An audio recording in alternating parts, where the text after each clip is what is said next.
So welcome to my channel mga ka-channel. Dito naman tayo sa ating ampalaya. Mag-apply naman tayo dito ng abono.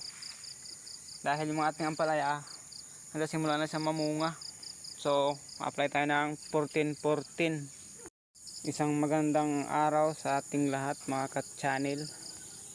Ayan, mag-apply tayo ngayon ng pataba sa ating munting taniman, ampalaya.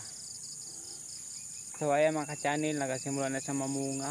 Mag-apply tayo ng 14.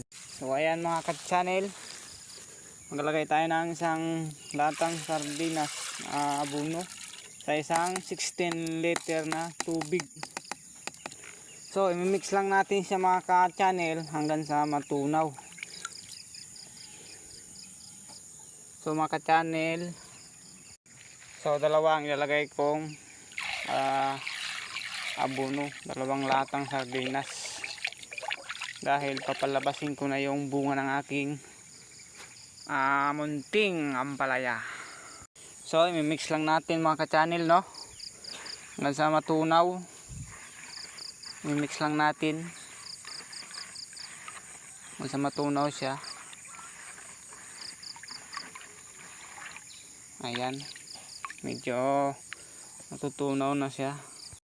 So ayan mga ka-channel, tunaw na yung abono. Mag-apply tayo ng dalawang latang sardinas dyan lang po sa medyo sa may puno ng ating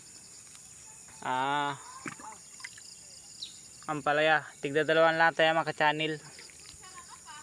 So mga ka-channel, tapos after nating malagyan ng abono, so kinabukasan babanlawan natin siya mga ka-channel ng tubig na malinis para makuha niya yung ating in-apply na abono.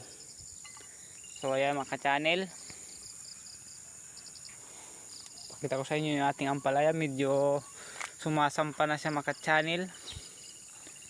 Ayan.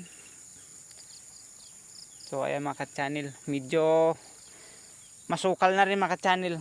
So mamaya dadamoy natin yan mga ka-channel. Ayan mga ka-channel, oh, gumagapang na sa mga ka-channel. Ayan mga ka-channel, itong ating munting ampalaya. So mga ka-channel, marapit na tayo makapaggulay-gulay, oh.